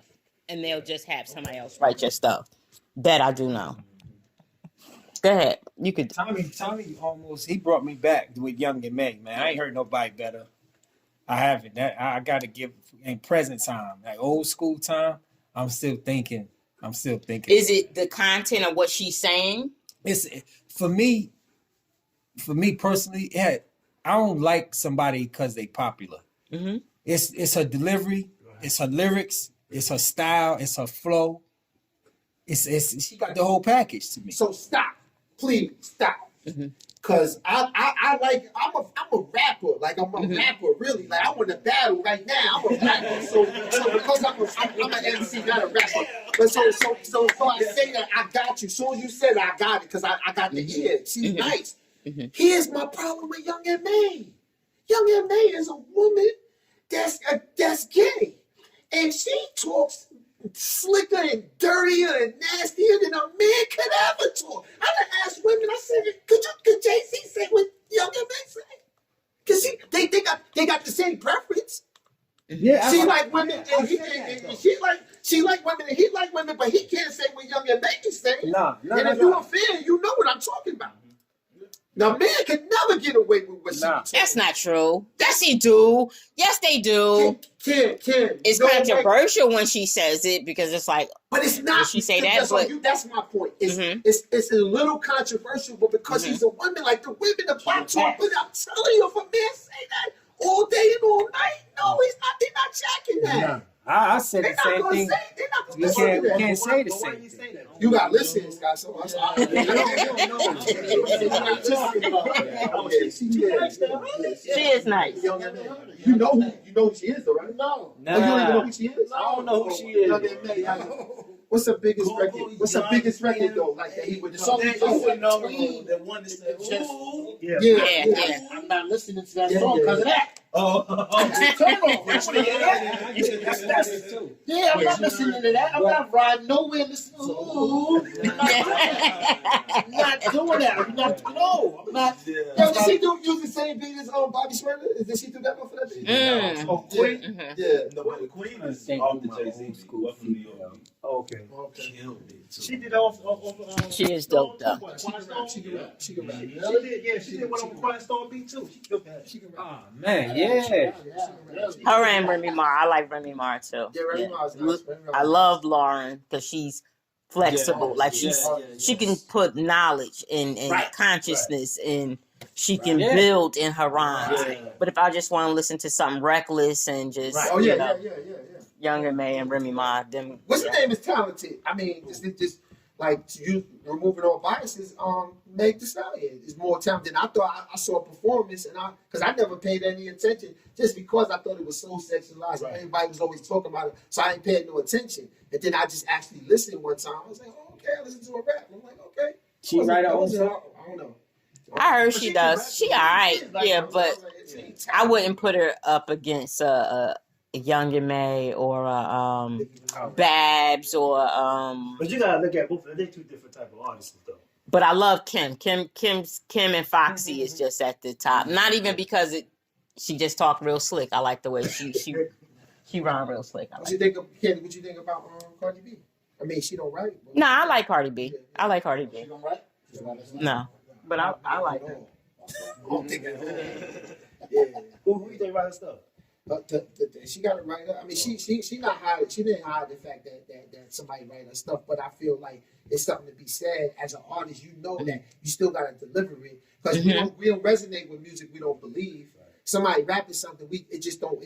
And Cardi B went diamond. Right. You know what I'm saying? So people was believing what she's because it is her life. But it's imagine. I mean, if you wrote a book right now, so I mean, you probably wouldn't write the book. That's true. You sit down with somebody, so it's the same Right. thing. But I don't have a problem with but that, you though. do. I don't either. And I was gonna tell Kid that's another topic for another day. I'm sure, but I don't have a problem with the ghostwriting. I don't. Like, nah, I don't. I feel like. Because like you said, you got Now, that. is it the artist? But I need you I need you to. to change your title then. You can't be the MC, you're the rapper then, to me. Oh, can't- if we're gonna separate that. But I feel like we do that when we say when we put down that this song is by Frank, but Scott Soul got contributed to the lyrics and somehow like his name is no songwriter. His name is on there. So no matter how much he gave me or how little he gave me, his name is on there. He get a songwriting credit. But I just feel like if we gonna be grown folks about this, every other genre don't have a problem. Every other genre, they all get money. Like we gotta grow up. Like you know what I'm saying? They all got grow up. Smokey Robinson ain't care who wrote when he was talking about this. And I I understand. think it's dope, but you just gotta admit it. You gotta- People be trying to live it like they wrote it, like, and not give credit. Like, and we come from the era of like, yo, I wrote this and I'm gonna bust you with it because I'm battling you. So because hip hop started with battling. So there's an MC in me that says you ain't write it, like you can't act like you wrote it. Right. just say I didn't write You it. can't- But you it's can't certain go people around that saying could you the best. deliver it. Like, Yes, you be like, better, wow, better. she delivered it better than the writer did. Yeah. All right, so let's see. This might be just a real general question. During your incarceration, did hip hop music, and you might even already answered this, did it help you cope or did it add to your frustrations or disappointment? Only thing that hurt me is an old R&B song. Come on, I'm just mad that I can't fight with nobody. Rap ain't really too much. Quiet Storm. Yo, Stick it yourself. He's a teaser. He got that old Quiet Storm on his head. You can tell it in his eyes. He's listening to that Quiet Storm. For me, both. It helped me in some ways. Some ways it made me frustrated. The video, I think, less the music in the video was the painful part, because if I saw a video and I knew where that video was shot, it pulled me, man, right there. Like I know that corner. I know what that store smelled like on the outside of it. Like, yo, DMX, I'm slipping, I'm falling. That whole video, man, that video was so, it burnt itself in my brain, man, because I felt, even videos that back then were like movies, those mini movies. So we talk about the influence of movies. The video complemented the lyrics so well, and everybody prided themselves on making a video that went so well with their songs, and that made a big difference now, as opposed to rap. You stand in front of your Lamborghini talking about any damn thing now in the So parking lot. it depends on the song then. Which Yeah. rap song? Came? Yeah, exactly. Yeah. Do you think hip hop bring everyone together, whatever facility you were in, like, and based on the region of the music, did it kind of bring people together or kind of separate them? I think it did to a degree because Frank could be listening to hip hop and I could be, yo, did you hear that right there? Oh man, he on boy, you better catch that song. So to a degree, yeah, I think so. Brought you together. Yeah, Brought to a people degree. together. I don't But then on the flip side, it depended Right. what On the region. artist and where you Right. from. Yeah. Because being that he's from Durham and I'm from New York, he made like Petey Pablo. I mean, I like Petey Pablo. So when that song come on, I don't want to hear Petey Pablo. He's yelling at me. I don't want to hear that. So Yeah. it's the That's what I said to to the a flip degree. side. Yeah. It could be Region. Did it cause beef? No, I don't think it did. I saw some real live beef when the Biggie Tupac thing. Like, Oh, yeah, that was bad. serious. It was Yeah. bad. Who the best Yeah. rapper? That's what you're talking about? No, when they Just- would actually like when one of them got killed and one of them didn't. yeah, I actually broke up yeah. a skirmish. Like Yeah. like it was because some people was like, undeniably like, yo, Tupac, like kind of what you were saying about the guy, like they embody. Possessed by it, man. Yo, remember when we got together and I told you, like, you didn't know Biggie, you was in before me, and Yeah. I came and I told you I actually saw like Biggie performance before I got locked up in '93. I saw him do Jones Beach, the big picnic. I saw the joint. He did the party in BS song, so I saw that performance. So that's how I had knowledge of him. But I went to jail right after that, and then he becomes this big star. So it's like I seen him like that. It was no way for me to want to be Biggie. Do you understand what I'm saying? Right. But the kids that was coming in the business after me, like you said, Biggie or Tupac. Like Tupac had Brenda Down a Baby when I was. It's a good song, but it's I'm not going around. I don't have a Brenda, and I ain't. You know what I'm saying? So it's not an influence on me. But to see these guys come after them and they ascend to these heights and they want to be. So by the time they start beefing, guys really think they got beef Right. with each other. Yeah, they really did. And it's funny, that to me, that particular song is necessary in the conversation because Tupac I saw him, he was a northern artist. The video was shot up top. Yeah. And then next thing you know, he's LA, he California love. So I was a little confused trying to figure that out. When Tupac got killed, being a northerner, he and I were in Texas. We were out west. Yeah. You better not. What you Say from? nothing Where you about from? Yeah. We out here. This west. Yeah. So you better act like you miss Pop. You better act like, man. Yeah, you miss it, right? Yeah, Pop. Hey, yeah, you turn Biggie down. What you listening to? Nah, who? Man, party. And you're right, it's reasonable. I can recall, I'm having a picture in my mind right now when Biggie's album came out, where he did he die before? Yeah, he died before the album came out, right? The second one. And I can recall Ramel and them up in the cell when they still had the radios, Yeah. and they was playing the whole album, and they was in the cell. We're not supposed to be in the cell to get like all in the cell. At Nash, they all in, and I look up on the team and see all them packed in the room, like, yo, you better come up and listen to this, Biggie. You know what I'm saying? But it was primarily a lot of dudes from New York there, so it was like. It was a safe space to really be like, this is what we repping. Like, we don't want to hear Tupac. Like, you better go somewhere and put on your joints and listen to Tupac. You better not play it out loud. So Wow. it was a to bring together thing and a divide, depending on what artist, what song. All right. So was there anyone inside that was like maybe the resident graffiti artist or somebody that represented one faction, like that was the lyricist you went to, like I don't know what I'm trying to say. I guess like what we used to think of about people that were incarcerated, that they would send letters home and then there would always be these drawings and stuff. And they'd be like, nah, they ain't draw that. They paid somebody to draw that and then send it or whatever. oftentimes it wasn't a graffiti artist. Oh, okay. You know what I'm saying? He was just probably a guy that was in getting Drove into over art. it. Yeah, he drew Car it. man. Yeah. And but you know, Ken, I don't know if I'm thinking about what maybe you were alluding to, but like it made me think just now how prison and y'all guys chime in on this, like they was trying to kill us, Candy. You know what I'm saying? Like they were trying to kill our spirit. They was trying to kill our talents because I don't know that dude didn't write graffiti, right? But he wasn't. There was no benefit to him writing graffiti, right? So like, you know, he had to love it past like him being told not to or rapping. Like you didn't see a lot of guys rapping. I'm sure I wasn't the only one that probably rapped back in the day, but guys, you didn't see a lot of guys getting together and saying we gonna like. I don't know what that became when I got out because rap is so much bigger, like money wise now. I don't know what if those guys are all on the yard aspiring to be. I don't know, but I know when I was around, it was like, yo, that wasn't really a thing. Like I mean.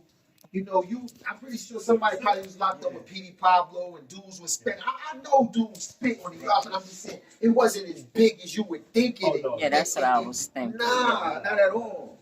Wait, would you agree with that? Yeah, Yeah. you know, especially as it is now. I think a lot of people want to be rappers now Right. versus back then. So if we were in the yard now, you think they'd be out there yeah. like sparring and writing and all of that? Just before I left, there was guys doing stuff like that. Yeah, It's so easy because you don't have to have no talent. Right. You don't gotta have no talent. You gotta talk about nothing. All you need is a good beat, and you go. Did y'all have Did y'all have access to equipment? No. It's so And that goes on to what he said as far as trying to kill us because they're not. That's not trying to help us to educate or evolve. They want to keep you down. They want you to build prisons and all this other stuff. And I think about when you said about the graffiti, the guy doing the artistic stuff. We would just call him an artist, right? A Yes. card man. Card man. Not never a graffiti artist. And he might have knew how to do graffiti Right, too, exactly. but he wasn't gonna make no money off of doing graffiti cards. Yeah. And I think about rap and hip hop. Even somebody who's just as a mogul like Jay-Z, who said in one of his songs, I really want to rap like these hip hop guys, like Common Sense and Talib Kweli, but it don't make as much money. So I do what makes me the most money. So when you talk about a guy who pushes through and sticks to the culture no matter what, and I'm not saying that's right or wrong, because I know some guys sticking to their rules and they broke and they hungry and they homeless. So I don't knock a guy who adjusts his style to get wherever he trying to go. But what I'm saying is there are some artists like a KRS-One. I heard like I know how to do what y'all like to make more money, but I love the culture so much. I'm comfortable with whatever crumbs I do get from doing it the way I do it because I love the culture. And he even says, I'm not knocking. Big Daddy Kane said it in one of his interviews. I'll let you hear. I'm beyond knocking the new Jack guy, the young guy who does his thing. I don't like it. My sons do. I can't. He's eating. He's making his money. He's taking care of himself. What can I say about that? That's my stance. The What same, can I same say? way we was trying to do. Yeah. They just trying to figure it out. Like, What can I applies say, to them. man? It's a lane for it. Somebody get ready to make money off of it. Why not let him, man? Go ahead and get your brag, man, off of doing it. I heard Snoop say something like that. That's what I respected about Snoop too, man. Yeah. He talked junk about. He was talking junk to people about knocking this younger generation, and he admitted he really don't like it all. Yeah. But let them people get Right, their money. Because you got to remember a time when the stuff Yeah. Snoop was talking about Right. was somebody Yeah. older was knocking him. That's my whole stance. Like, and that's why I feel like the youth resonate. Or I resonate with the youth. Like, I could pull somebody. They ain't gonna be like, yo, come on, homie, man, we ain't because I feel like I know how to talk because I'm gonna come with respect. You know what I'm saying? And I'm gonna show them like, yo, we could be respectful and not be the same. Right. Exactly. Right. So, fashion in hip hop. There we go. Incarceration. I know there was only, I don't know, but I think I was watching a YouTube video and there was this guy, he would sew or somehow or another, he was making different fashions while he was incarcerated out of whatever he had access to, he was making. What kind of fashion sense or trends influenced? Again, we don't like I said, the whole premise, the whole idea behind being incarcerated is to like, yo, take away your individualism, right? right? You don't got that. You don't have the luxury of that. You better not try to express yourself through nothing. You better, if you gotta rock your pants a certain way, you better you gonna go you gotta rock them this way. You gotta wear them like everybody else. You gotta tuck in your shirt and all. I mean, that's the idea. So like, it doesn't breed any of that. Like somehow, if you really got a passion about something, you better try to live it out like the best way you can, maybe in your mind or whatever. But you can't express it like that. Yeah, you don't have the tools. Nah. Yeah, you don't have the tools. So they say like a lot of like with the whole sagging thing Then you get- that's right. was influenced from incarceration, and they brought it out into the I street. can't co-sign that. Like I heard that like that. That was You'll get in trouble for that. That would get me a sign of like you was gay. Yeah. Don't get me because I got my pants sagging. I used to don't believe that, but I don't believe Yeah, that. I don't know. Like I can't. I don't have no proof. Because if you think about it, if you like Old old time tongue and injustice, Yes, Right. if yes. your pants is down, police like pull your pants up. Or even when you go to a camp, they really want your size. Yeah. You can't. I'm a 38. I can't get no 42s. They're not letting me do that. You're not a 42. Come over here. The old timers used to tell us that that's what that meant. And if they had been in prison, like before we got there, 10, 15, 5 years, and they told us that, we thought you must know because you were here before me. And every old timer that I knew told me that that's what that meant. Right. Then when I started paying attention to it myself and thinking about guys on the street that did it, everybody I know personally that was running around with their pants sagging for a hot minute, they just got bailed out of jail and they had their belt and their shoestrings in a vanilla envelope. They was just so happy to get out of jail. They didn't put the belt around their waist if they wore one, and they ain't tie their strings up. So when we saw our heroes standing there talking about, man, I just got bailed out or whatever, dressed like that, we assumed that was cool. So when I saw guys doing it in prison and the old timer said that's what that meant, the cool factor went out the door. And I thought about it differently. Like, yo, you're right. Why you want somebody looking at you behind? Especially in this environment. So it made more sense in that environment and at that time. But when you rewind the tape, guys I saw on the street sagging BBD underwear, wearing them like shorts, right? Right? Exactly. That was cool. Yeah. But you didn't see their butt crack either. No, you had the two pairs on. Now, They in had the prison, second out so you could The see them sag sag. was showing Yeah, your shirt, butt right? crack. He had his shirt down, his underwear. Right. Yeah, in prison, the sag was showing your butt crack. Right. It wasn't just showing what kind of boxes you had on because you didn't have one. No, you had Bob Barker boxes, if they had that name to them. So it was conflict because I had two different sets of information running through my head about it. Now I think about it, I think that might have been folklore. Like you know how we tell kids if we don't want them to do something, we say we don't want them to go across the street, but we don't want to explain to them that you could trip and fall because they might not believe that. So we tell them the boogeyman is across the street. Right. It's the same way the older dudes tired of seeing the crack in your butt, so they say, look, man, anybody that do that, that's associated with some stuff you don't really want to be associated with. Right. And maybe that'll deter us. And it deterred me. I know that. Right. I mean, you know what I'm saying? I believed it. I believed it. I didn't do it. You know what I mean? Yeah. All right. And did hip hop music ever, I guess, how did the staff, COs feel about hip hop music or not? It depends on where they was from. But most in my tenure in prison, 25 years, most of the staff were Southerners. They associated hip hop with all the stereotypes that we talked about that the media does. That's why y'all in here listening to that hip hop, and that's why y'all gonna stay in here. That's why you get write-ups. That's why y'all violent, because y'all turn the videos off. Like it was a real deal about watching BET in prison, man. It made us bad people. And you had to fight to get it on, man, because they said it made us bad. And the sad part about it is some of us started to believe that it made us bad, mostly the older generation. That's what's wrong. You ain't got nothing on your mind. I learned more from me and him talk about it all the time, man. Rappers like hip-hop is like KRS-One, Nas taught me more than I learned in all of my schooling. And my mother sent me to good schools. I learned more from hip-hop music than I learned in any educational system. Words. I didn't know what couscous was until LL said it. I didn't know what couscous was. And that's a shame. And I did both with all my heart, hip hop and school, and learned more about my life. I learned more about their life through school system, how they thought, but about my life through hip hop. Yes. I could relate to you through hip hop Right. more than I ever could relate to you through what I learned in school. All right. Last question. Other than hip hop, what was the big form of music that I guess staff or they allow? What was the other big music? Country, Boy to the word right out my country music, Boy to the word. because that was their culture though. This is the South. Yeah. Farming. But wouldn't be the same thing if you was up Yeah, north in exactly, Elmira? yeah. That's the country Yeah. too. Yeah. That's the country too. All the prisons in New York and New Jersey is in the woods. That's true. But nobody come where everybody's like no come from. You know what I'm saying? New York, New Jersey, you know what I'm saying? Connecticut.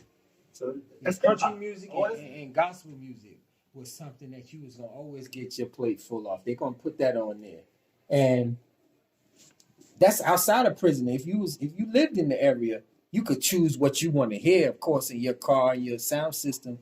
But if you just turned yours off and listen, in your travels in the South, you was gonna hear more country music, what they call liquor house music, yeah. and gospel music. Like that's what you was gonna hear.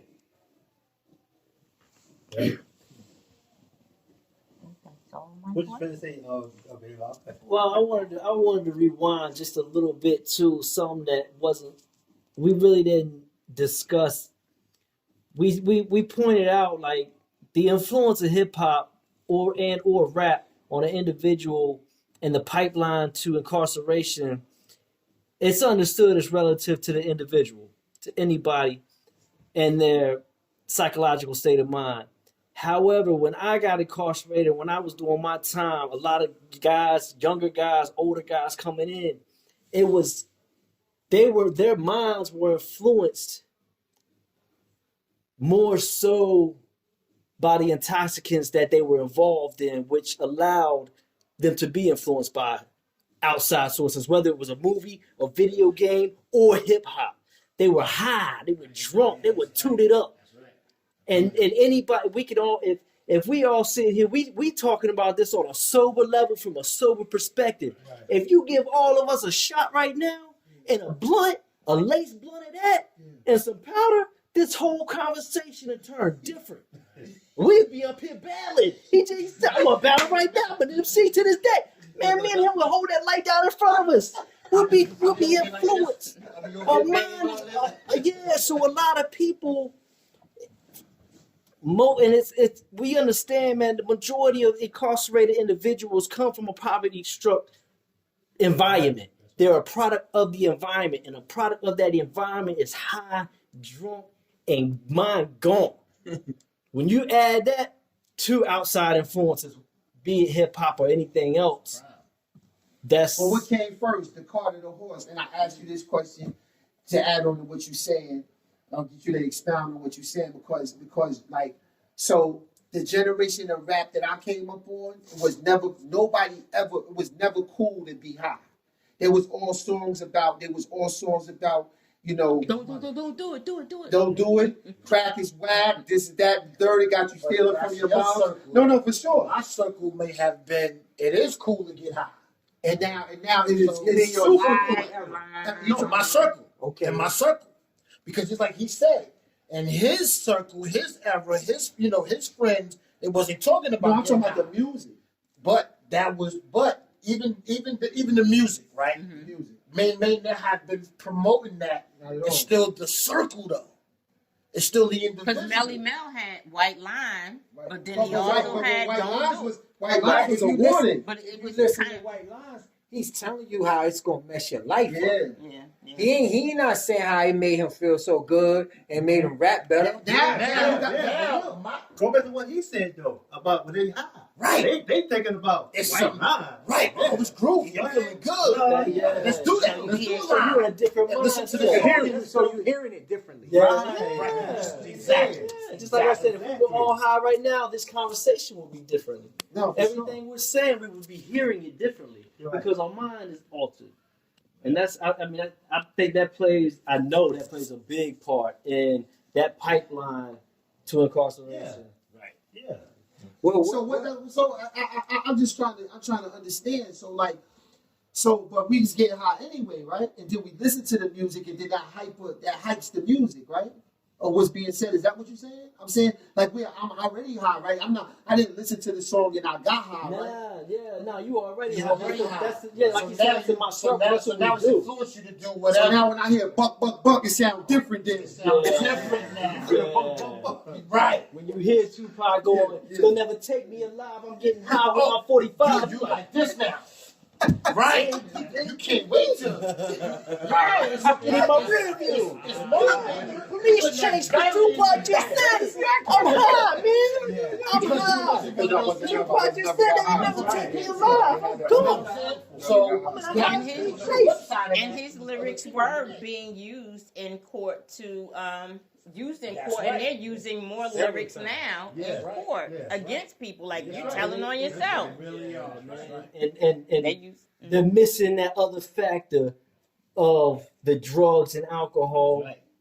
Yeah, You man. incorporate that And the psychological. And Yeah. I had a conversation with my 11-year-old son just the other day, because what I don't want to do, right? Because I'm really conscious of like I felt like Meg said, I learned a lot from hip hop, right? It taught me a lot. It taught me words. It taught me places that I had never been. Or I might inspire because I hear of a place and he was on that beach. You know what I'm saying? I listened to I don't know, HD Sugar Hill. It put me somewhere. Like I really, you know what I'm saying? Yeah. You know what I mean? So I don't want to, because of certain things that the song says, I don't want to like shoot it down. But I heard my son he loves an artist called Polo G. You know what? It's funny you said that, man. I'm aggressive. This says something about Polo G. All this guy talk about is suicide. And my other son is like, why you listen to that? And they're only 2 years apart. But my other son, why you listen to that? Like, why was so attracted to that? So I had to ask him. I said, I understand the dope beat, because you know what I'm saying? Because I might want to get on the beat.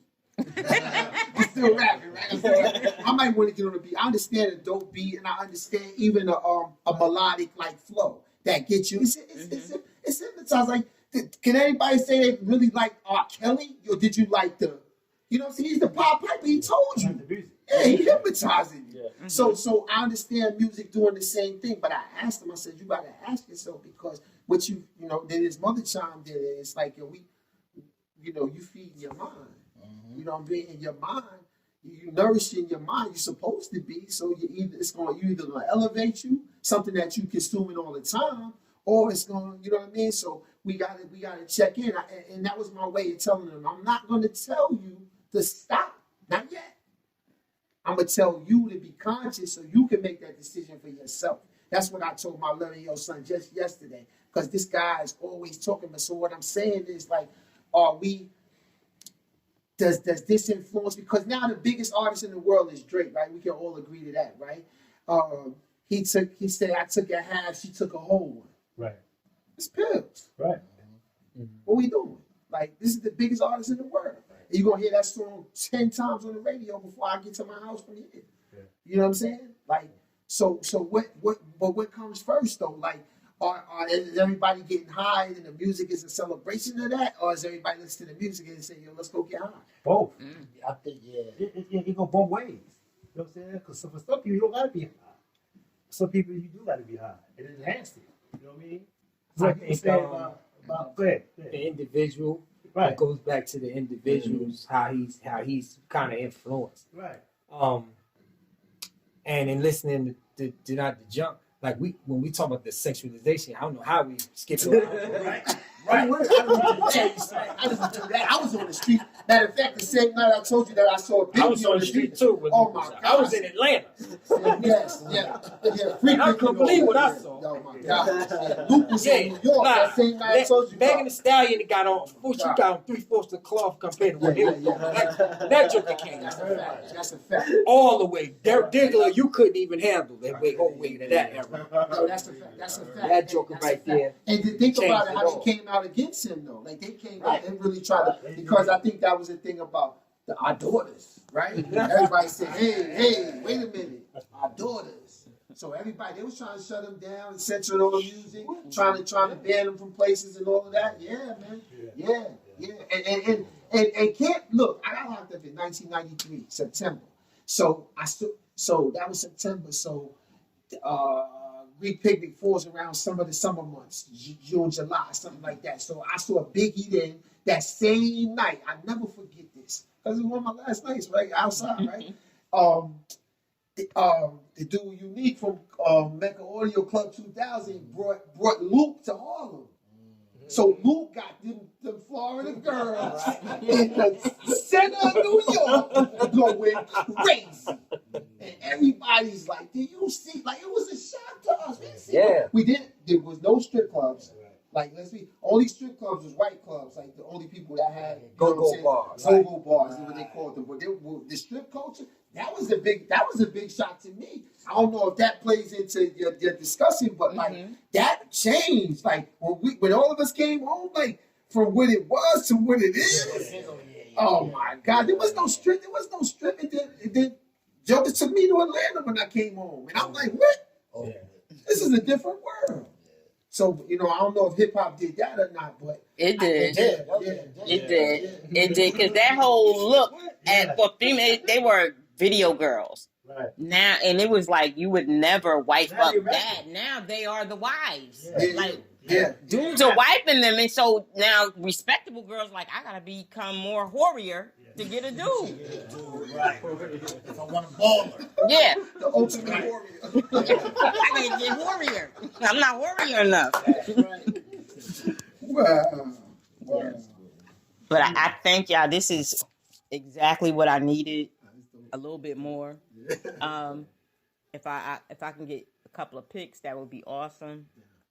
And yeah, thank y'all. And I like it. I mean, Are you afraid to close it out with a With bars? a 16? Yeah. I wish. High 12 and you won. I wish I ain't got it. That's my alter ego. I didn't bring them. Word. let me just end this. All right.